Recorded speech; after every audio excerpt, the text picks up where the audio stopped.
Welcome to another episode of the Roll Call Room Podcast, Part 2.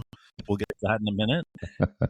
I am one of your hosts, Nick. With me is the registered, fairly recent alien, Mark the Cop. Yes, registered. You have your papers. Do you have your papers? I automatically think of Indiana Jones. Like, I drive around now. We're going to get, man, there's so much to unpack now with this. Oh, I know. It's been just a minute since our last episode. Was it December? December, yeah. So, almost 5 months. So, lots happened. We're both Floridians now.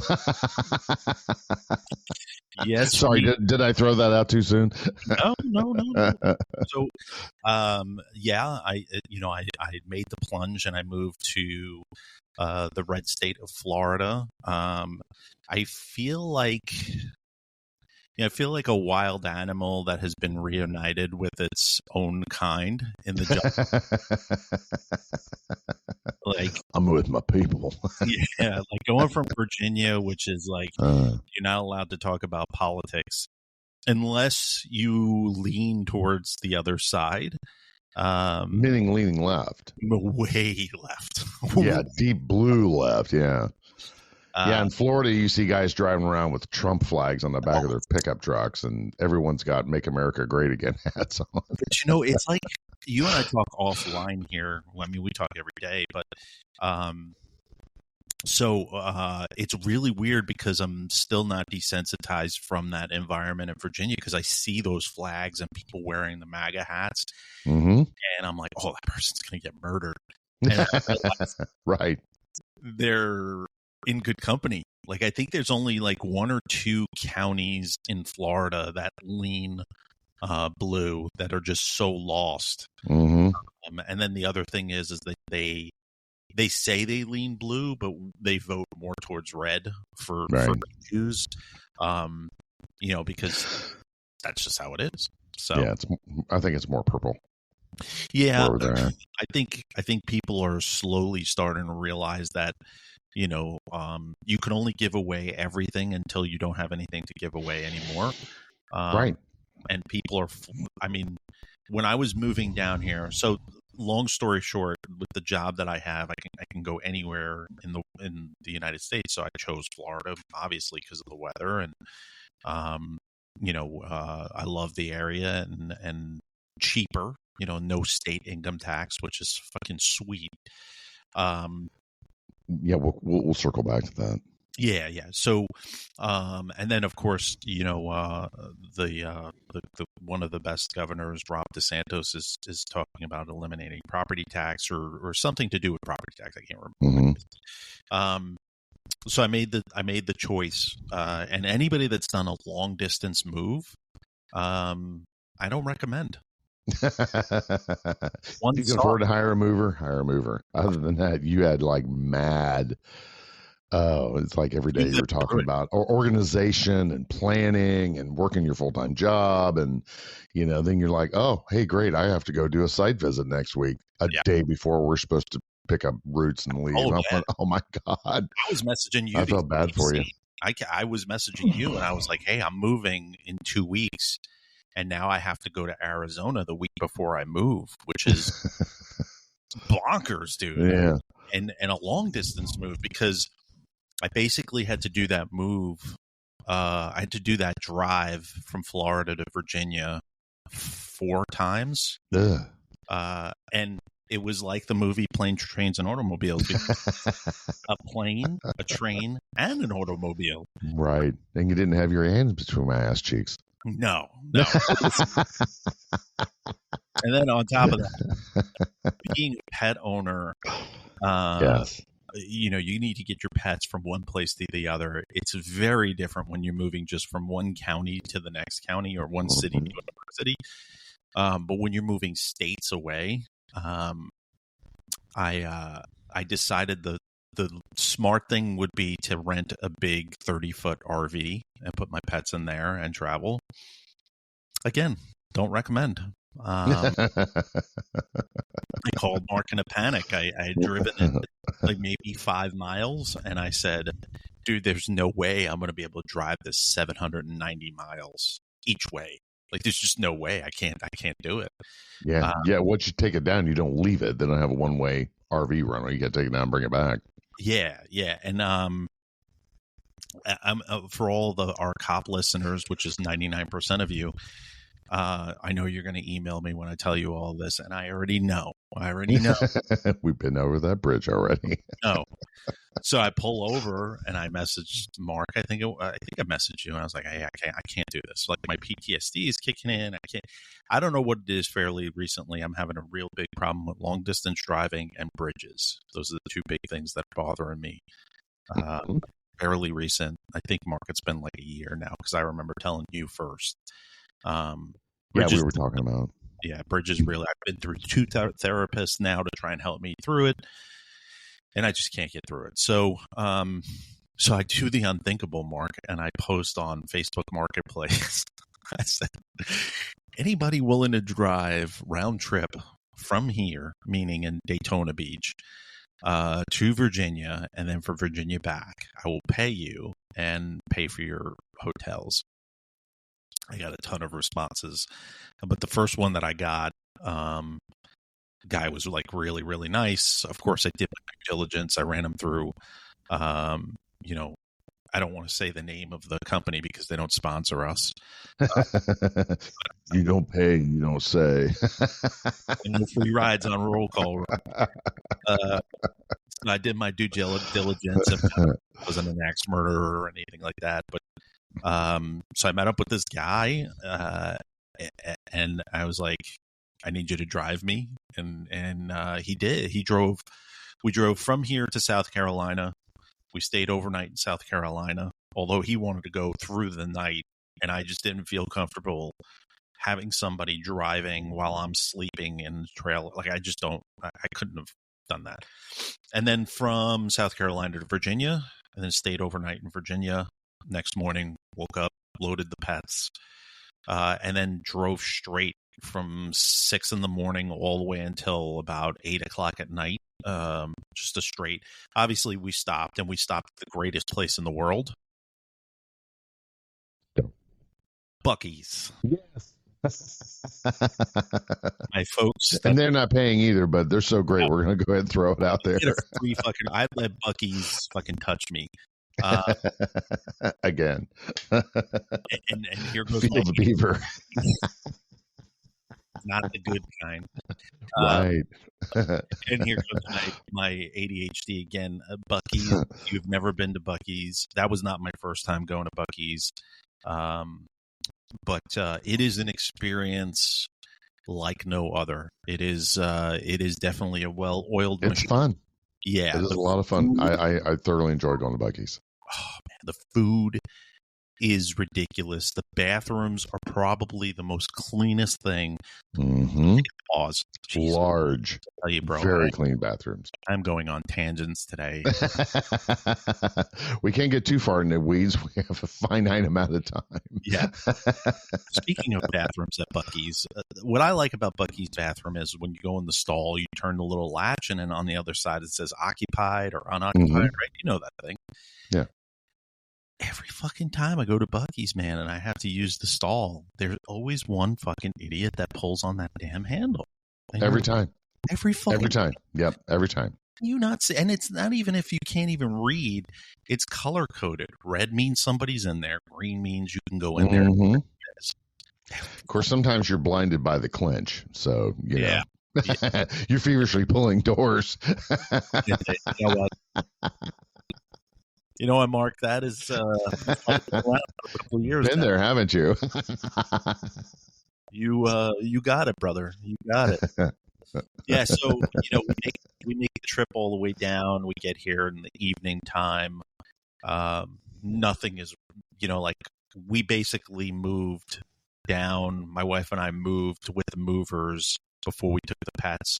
We just basically had them dump boxes into the rooms that they're supposed to go in, and then hopped on a flight. Went and got the trailer, the RV, and then drove up. So we didn't unbox anything. So when we got 7, 8 o'clock at night, it was like laid down a blanket and, we're here. Supermax sleep accommodations. A thin blanket, no pillow, just lay on the floor. Pillows, bowl full of, kibble. Yeah. We'll get started tomorrow, honey. But it was immediate. You and I offline. I've told you, probably for the last 5 years, the dream has always been to relocate down here. When I was a cop, that was the dream, was to retire and move down here. And I think there are points when you set those goals for yourself that you're going to move somewhere or you're going to relocate. Those become glimmer and glimmer and glimmer because you're attached to the job. And I think if I had stayed in law enforcement, I definitely wouldn't. And my wife and I had this conversation when we were sitting in the backyard enjoying the beautiful weather. It would have been another 8 to 10 years had I ever stayed with law enforcement, because I'd probably be a captain by now. And I think if you were a captain now, you'd be so entrenched in everything that was going on, and relaxing and doing all that.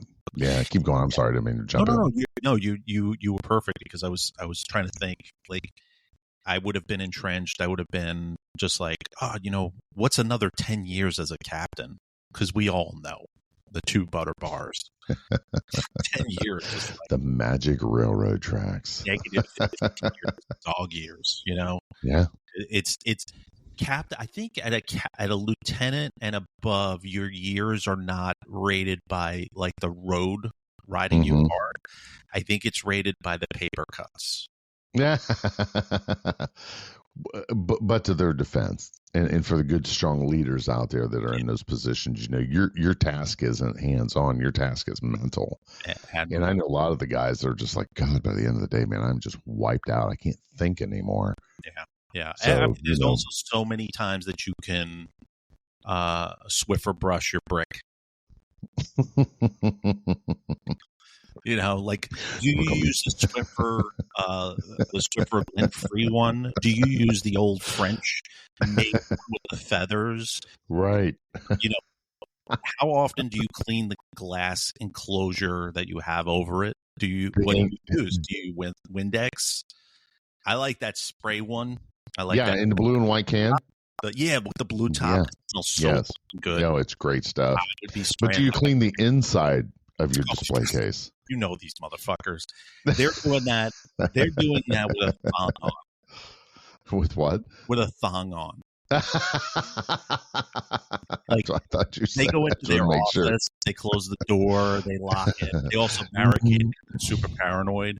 Right. And then they slowly take off their whole uniform, sit on the leather chair with their thong on, and they lay the brick out and all the cleaning supplies. Kind of like how you do like cleaning a gun. You have all the patches and all. This is a whole process, man. This is a whole process. Got to get ready to get ready. That's just the yellow, dude. That's just the yellow brick. Not the blue one. No, not the or one. The red one. Or I forget what they are. Like, it's their secret society one. I think one is for running. One is a seminar on how to fuck your people over. Like, well, let's hope not. And guys, don't get offended. We're just having fun. This is the comedy part of the show. Yeah, take it easy. I'm not saying everybody.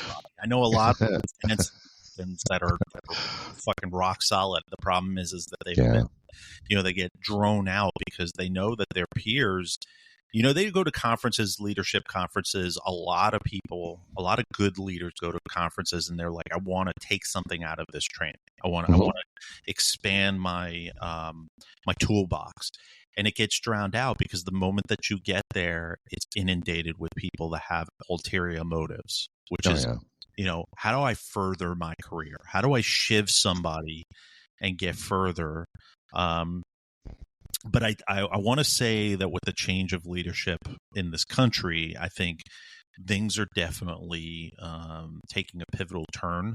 I have the pleasure of living in the county that has the greatest sheriff in the world, I think. which is Grady Judd. Yes. I love that guy. Best quote ever. Why'd you shoot him 68 times? Because that's Yeah. all the bullets we had. And we shot him more. This is even going to be a shock for Mark. I haven't told him yet. I have reached out to Grady and I have invited him on the show. So I've been, communicating.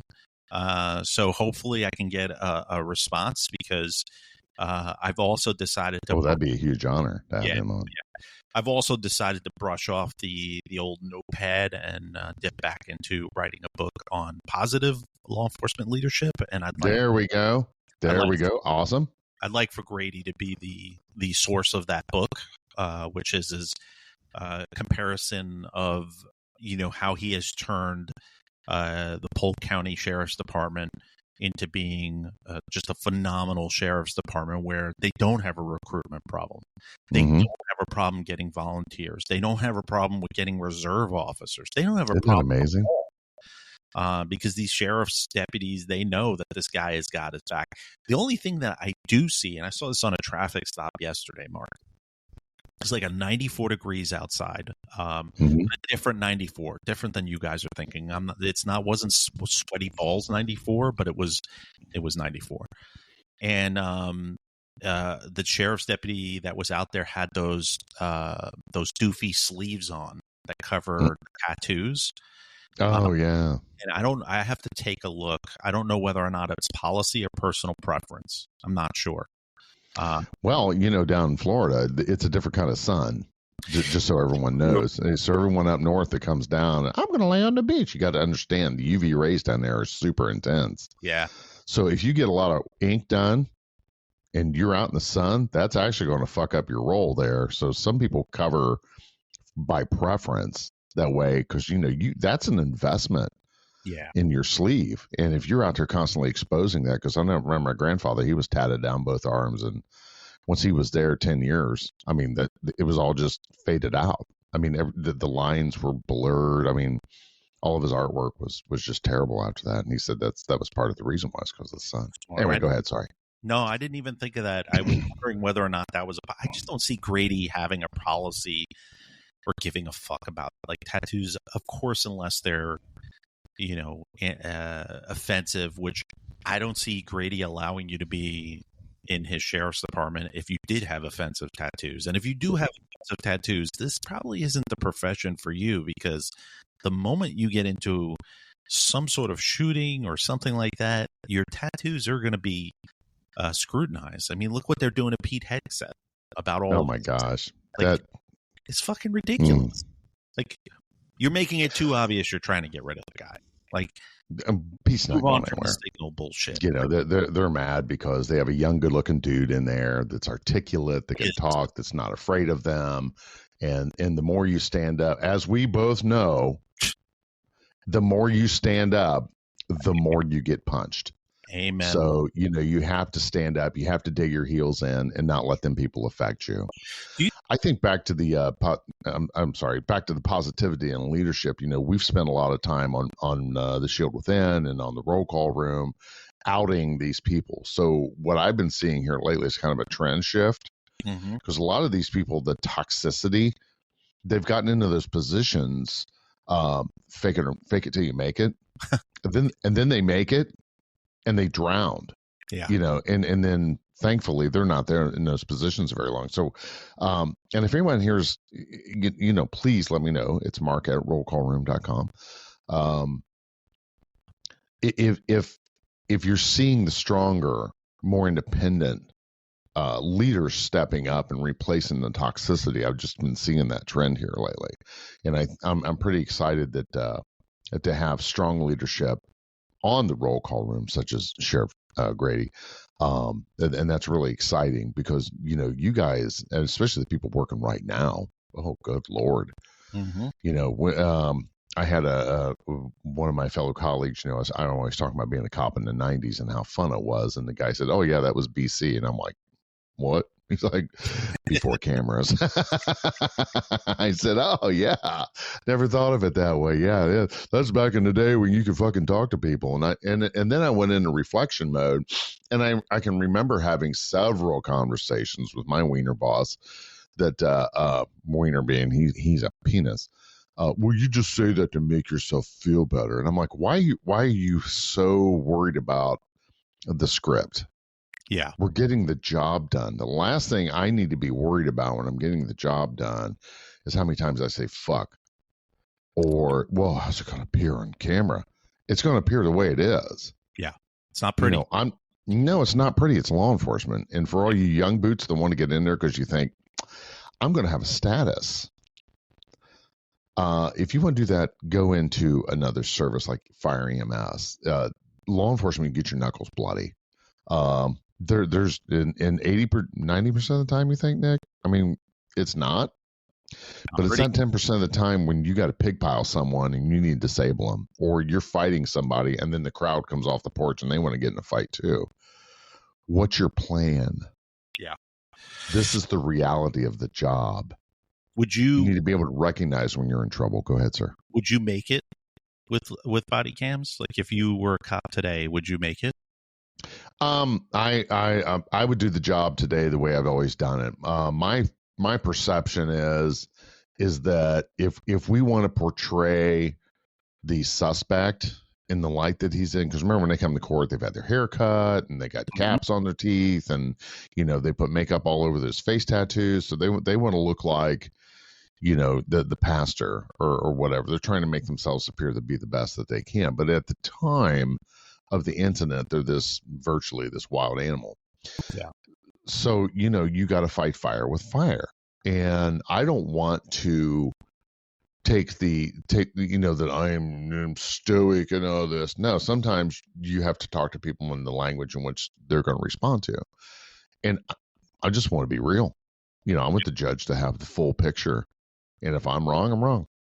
You just have to own it. You what's that old saying? A little bit of common sense, be fair, be firm, and apply common sense to everything. You'll be fine, law enforcement. Yeah, I wouldn't. You don't think you would? No, I think my mouth would get the best of me, and it does. That's both our problems.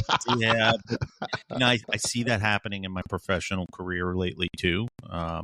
It's definitely a self-awareness thing where I have to realize the audience that I'm around, and that some people cannot take constructive criticism directly.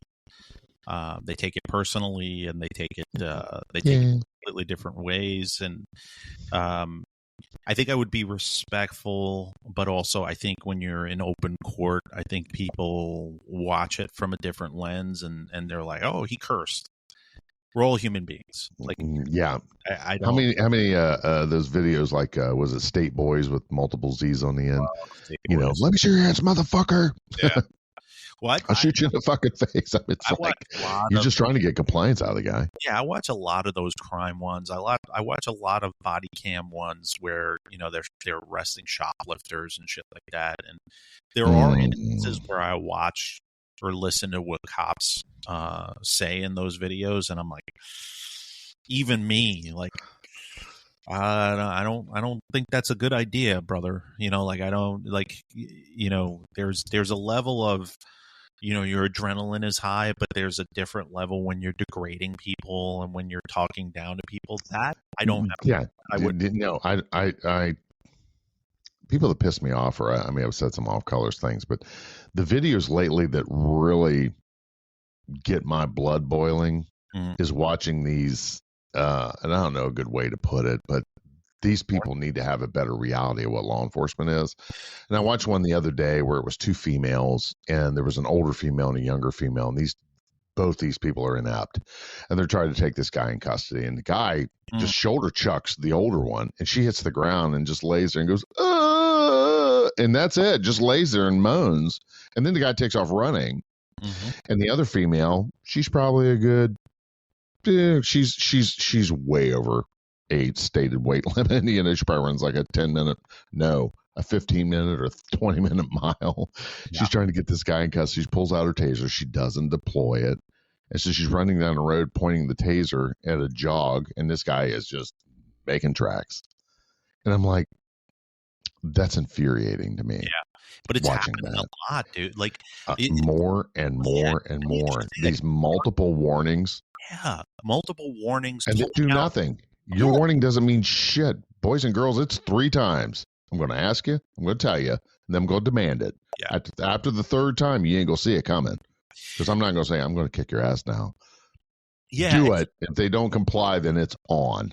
There's a lot of hesitation, specifically in the videos that I watch, which is. Yeah. Oh God, yes, Nick. Doesn't that just? It's like, why, bro? You people that put this shit in these people's heads are going to get them killed and hurt. No wonder you have your injury levels. They are. I'm kind of surprised that it hasn't. I mean, there was. I can't remember the specifics of the video the other day. I'm sitting there watching it with the kids and the wife, and I'm like, "What the fuck are you doing? Put that person in handcuffs." Yeah. It was a homicide suspect, and I'm like, "Oh my God, fuck are you doing?" Like, they're letting this guy. Oh, that's what it was. I gotta show you. I gotta send you this video. You'll fucking burn.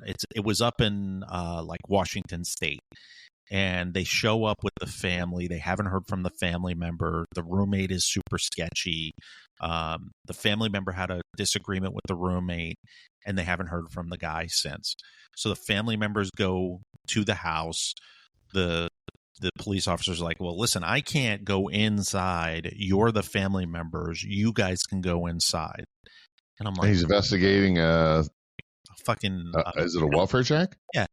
So, but the guy had disagreements. She got pretty good, reasonable. Well, and then reasonable suspicion. It's worse, Mark, which is the guy. Oh God, we should dissect that video on here. Yeah, let's do that next episode. Yeah, let's roll on. I don't want to ruin it actually, but the short of it is, is that the family members go inside. They find blood on the floor. They find the family member's cell phone. His car is outside. There's all the check boxes for you to do a cursory welfare check, right? Family members go into the bathroom. They find garbage bags covered in blood. You know where this is going, right? Oh, yeah. The officers exit the house. They have the guy sit outside, the suspect. They have him sit outside. The guy is moving around freely. He's walking freely. God. They don't know what to do. They don't know whether or not they should get a search warrant. They then start asking the guy for consent to search, which do your due diligence. Spend the hour to 2 hours to go get a fucking search warrant. And get this guy in custody. Like, they're asking the guy questions without Miranda. I mean, they're doing a lot of things. Oh my God! The guy's like, I got to go to the bathroom, and so he stands up, and they're like, well, if you got to go to the bathroom, you're going to piss on that tree. I mean, and they let the guy get up, unzip his pants, and just. You didn't pat him down. You don't know if he's got a wet. I mean, it's just wild shit, Mark. Like I was sitting there going, "This cannot." Where's the boss? Like you always say, "Where's the stripe?" Where's the stripe, man? Like it was just like Keystone Cops, man, and it was very disheartening to watch. Because man, family deserves better than that because it affects the prosecution of the case. Very, very disheartening to see, but that's so sad. Dissect that story. But to go back, so the move went good, and then I had the pleasure after many years. You and I have been talking for many, many years, man. And yes, you're like, "Hey, I'm going to be in town," and I was like, "Are you?" And we both drove an hour. And we got to finally meet, bro. We went to this amazing place called Miller's. It was great food. We had a blast. We had some good laughs. Our waiter told us his name 15 times. It was great, man. Like, I was starting to work. Yes, and figured the lightning storm would have blown up real quick. God tried to take one of us out. It was good. We caught up and we kind of talked about what we're gonna do like what direction we want to go with the show and how frequent we want to do these, which is obviously we want the frequency to pick up. We appreciate everybody's patience with the lag time between episodes. But life happens, life happens. It really does. It really does. And we were prepping for the show this morning, and we were talking about, so you want to do a podcast, and it is quite amazing how you spend a lot of money, you buy a lot of equipment, and you have a 39-cent fucking cable just totally derail your whole thing. So if you're thinking about doing a podcast and the Roll Call Room was your inspiration, here's some hints. Buy everything in double. So if you buy one cable, buy two for each microphone and each interface. I had an interface cable that went from my LiveTrack 8 to my Mac, and it worked fine. Turn everything off, come back in, do the next show. We got a hum. We got static. It's like, what in the world is going on? And it was the interface cable. Actually, it was the jack coming out of the MacBook and into the machine. What changed? I don't know. Nick this morning, he's like, can't hear. So $2.99 cable had to shut down for thank God. It's happened. Like we've had a couple. We meet early in the morning because again, life. This isn't the full-time job. You have a full-time job. I have a full-time job. I travel a ridiculous amount of time. Yes. Abnormally ridiculous. It's almost a joke at this point where Mark and I message each other, what state are you in today? Yeah, that's right. And it's rough. It's rough. We got to do these early in the morning, and it's tough having guests on, believe me. It's almost impossible to have guests on. But we are going to try and make a conscious effort to get the content out more. We definitely want some fan involvement of what things you are listening to that you want to hear, what things you don't like. I've gotten some good feedback about playing the videos, the cop videos. I've gotten feedback about sprinkling it and doing shows like this in between those, stuff like that. And we're all for it. What I don't want to do is I don't want to resort back to the original Roll Call Room where we sit on here for 45 minutes to an hour and bitch about what's obvious. I think we got that covered over the last 5 years. Is that hard to believe? 2019, it's been that long. Yeah, I mean, and listen to them while you can, because Spotify's flagging every one of our episodes. That was really. Oh, yeah. We just had 5 of them removed last week. I forgot to tell you about that. They removed 5 of our episodes last week because of content. And one of them that stands out is COVID leadership. They just removed that, which is, I think, from season 1 or 2. Spotify has completely taken a fucking nosedive. That's why we're heavily investing into YouTube. We're getting 50,000 plus video views on our YouTube. That's not by accident. And then you go to Spotify's algorithms or their data. We're getting 6 episode listens. Well, but I think that's I'm going to go ahead and share a little bit of backstory here. Your former agency, I think you got some people on there that's still a little butthurt, that's filing complaints everywhere, and this is so-and-so from so-and-so. And they use that influence to be able to shut it down. So, yeah, like I said, monetarily, it's no big deal. And if you think you're going to start a podcast and become rich, it's the same philosophy as I'm going to go buy a guitar and become a rock star. Yeah, sure. But the Roll Call Room podcast really got it all started. Nick was very bold. Nick and Mike in the beginning, very bold with laying it out there. And I think that's where the numbers just exploded, because I can remember working on midnights and just scanning podcasts and this looks interesting. So I flipped it on. I'm like, I 100% relate with these guys. And I thoroughly enjoyed it. And funny sidebar, Google told me that my mailbox is getting full and I got to start going through some things. So I went back and was deleting old emails, and I ran across our first email ever where I'd reached out to you. Yeah. and found that interaction. Of course, that all got back in. I quickly delve into the rabbit hole of my IA. So, but I had to get out of that. Well, and I mean, I've gotten probably thousands of emails and messages through social media. I remember yours distinctively because I think it was right around the time when things were getting really, really bad. Right. And I knew that the foot was coming down on top of us from the agency. I knew we weren't going to be able to get away with what we were doing for too long. Right. And subconsciously, I wanted them to either fire me or push me out. I think subconsciously, you don't think about that when it's happening. But now that it's been many years, 4 years, I think it's been, I think about it, and I was definitely putting my thumb in their eye. I was daring them. You and I talked about it over lunch. I was how insane we were back then. It's like, I dare you to fucking do something, and they were like, "Oh, you dare us? Here, we're going to come up with some sort of bullshit charge that you can never be a cop again."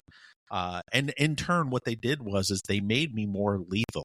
They made me more dangerous because at least if you would have kept me on, you could have controlled the content. You could have controlled what I said. But the moment that you pulled that Band-Aid off, that was the end of it. And they did me a favor, Mark. I mean, there's no way in this world with what I'm doing right now outside of law enforcement I'd be able to make that kind of money. There's no fucking way. I would have never been able to afford to move down to Florida. And that's why this all comes to a complete circle. And that's why I'm wrapping it into a bow, which is that for the first time in roll call room history, I don't have a drum roll, but I want to say thank you to APD because they helped me achieve this. Like, they did this for me, because if they hadn't have done that, I wouldn't have been able to afford to live in a beautiful area. It's a gorgeous house. Yeah, like gorgeous neighborhood. My family is so much happier. We go out every day. We're earshot away from fucking Universal Studios where we hang out. We're at Disney Springs all the time. We're doing things that, and my wife and I were having this conversation over dinner one night. I was like, we're living in an area where people have to escape their lives to have a couple of days of magic and peace. We're living in that paradise. We're not vacationers anymore. We are living in an area where people have to put in leave and spend money to come and spend time to clear their minds. Right. Is there a lot of traffic? Oh my God, is there a lot of traffic? Orlando traffic is horrendous. But you know what? Again, ADHD, man, it's never going to get under control. My Floridians that I've talked to, they're like, "Oh, this traffic's fucking terrible. It's getting out of control." And I'm like, I came from Washington, D.C. Yeah, you don't know traffic till you've been D.C. traffic. That traffic is insane. It's fucking crazy. You could put your car in park and read the newspaper for 30 minutes. Here, it moves. You're just unlucky because it moves very slowly. Right. The drivers down here are fucking crazy too. Like, bonkers crazy. But there's things that that we'll adjust to down here. There's great things that are down here. I would love for you to be down here. More. More. There is in person. I mean, that's what we talked about over lunch. There is going to be in person for the first time with you and I. We've never done in studio together. We've always done remote, like here. Yeah. We talked about bringing other guests on to do it. Like, can we throw a hint out? Absolutely. There's the book. Yes. That he just released. We're going to try and get Scott Medlin's also a Floridian, so we're going to try and we're kind of like in the Bermuda Triangle down there. I'm on the West Coast. Nick is Central. Actually, Scott's also West Coast, but he's quite a bit south. Mm-hmm. So we're going to try and we're going to make it happen. Try and connect and just bring the equipment and.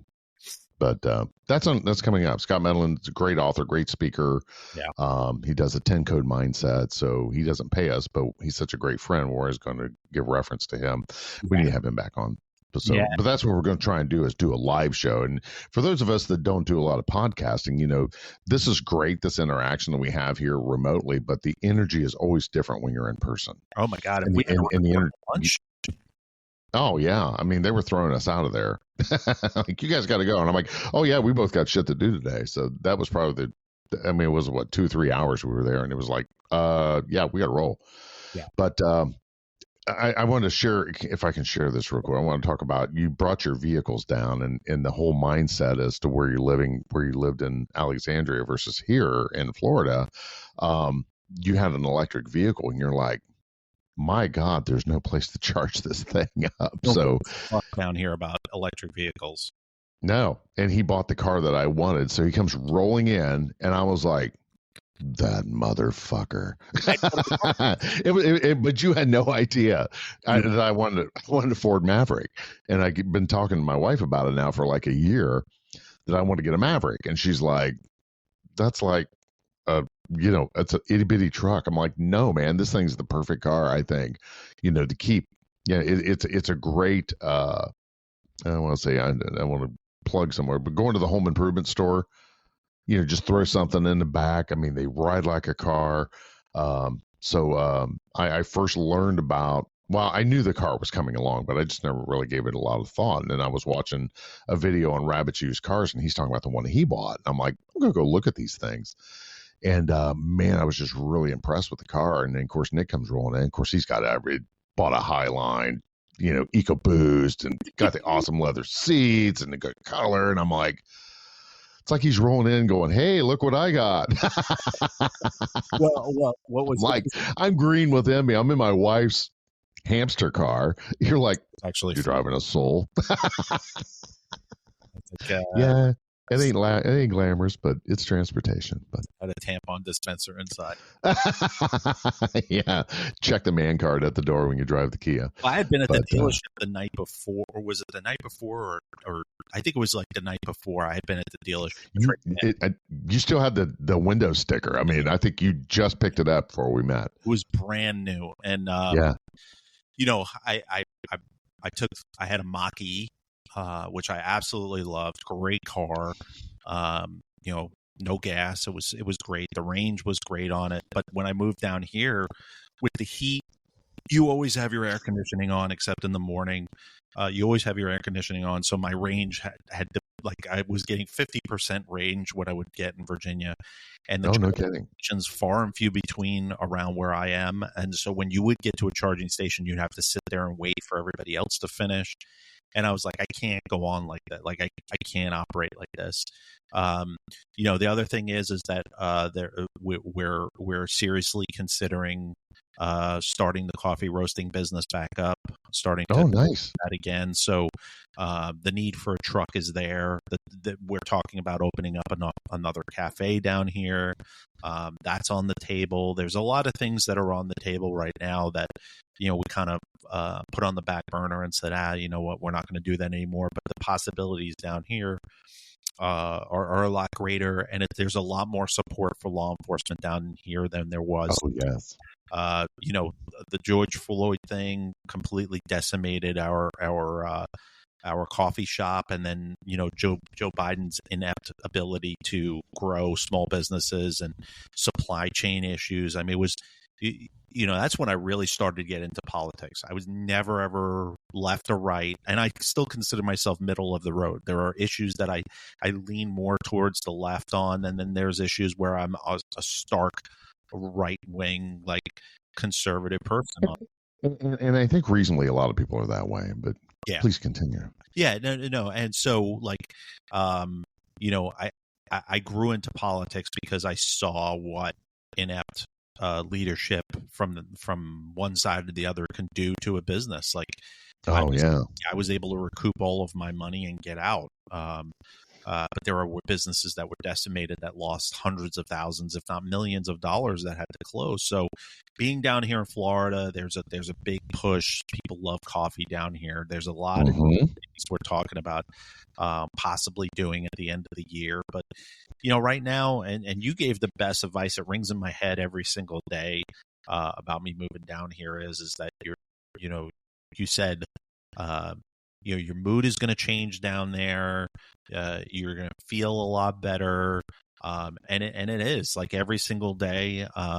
2 to 3 weeks, man, your body, you're going to wake up in the morning. You're like, I don't hurt anymore. Yeah, it's crazy. The wife too. She has some medical issues and stuff like that.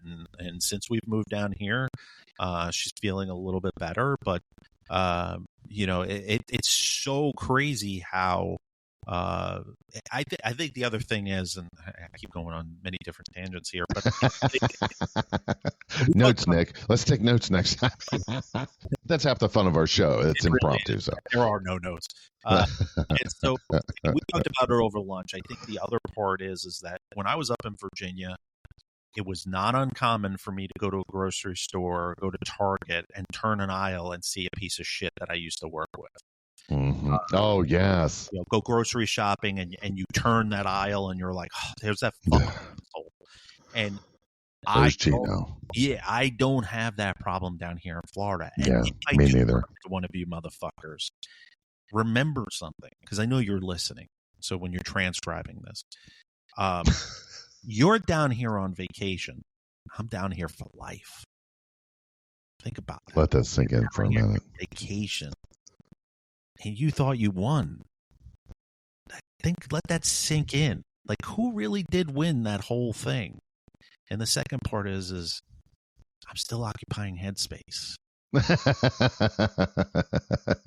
years later, your new recruits are reaching out to me. Your new recruits that just came out of the police academy this last class, 3 of them reached out to me. I said, is this place really as fucked up as you're saying? Mm-hmm. About that. Well, let's hope not. Didn't they have some changes in leadership? Oh, it's still, dude, the new fucking police chief is fucking just as much of a dumb fuck as the other last 2. That's sad to hear. Just as much of a fucking idiot as the last 2, because the liberal city of Alexandria, that's all they do. It's a DEI heaven there. It is not based on performance. It's not based on whether or not you qualify for the job. You're plugging people in instead of hiring the best fucking people for the job. And I don't give a shit what shape or size you are. I really don't give a fuck.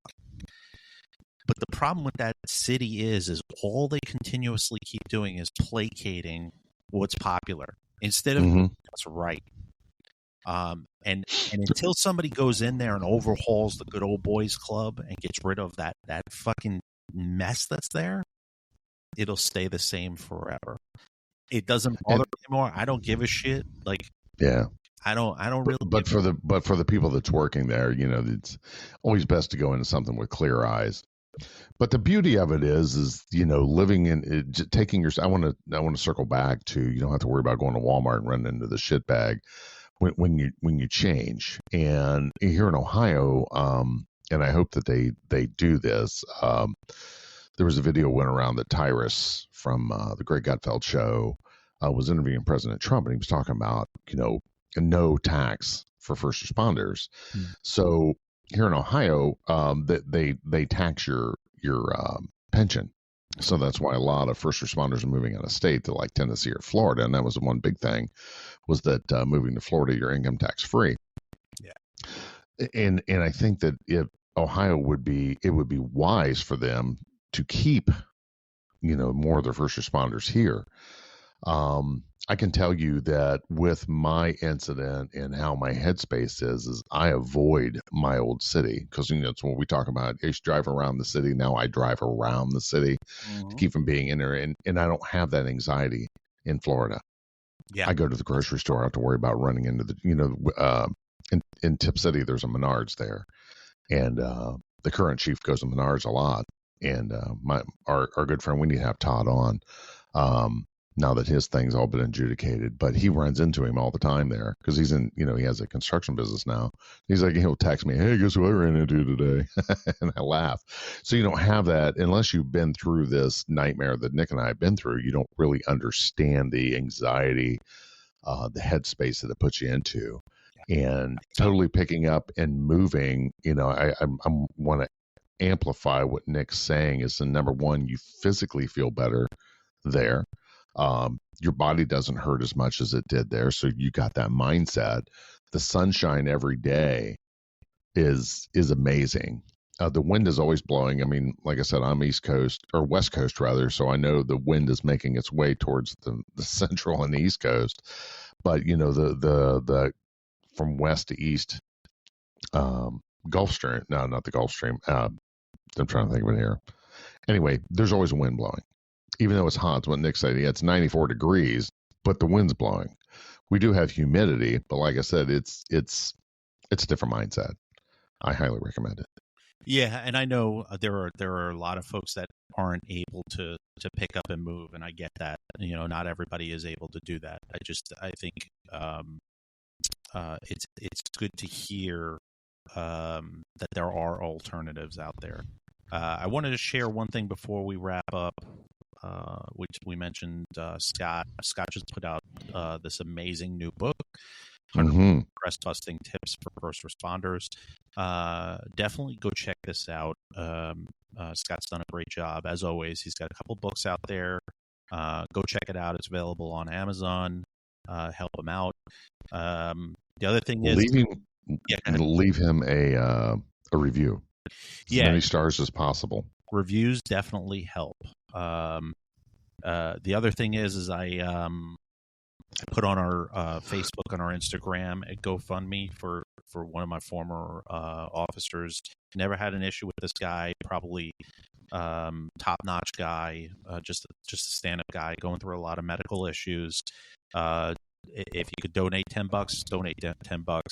I think it's very important. It's good karma for you.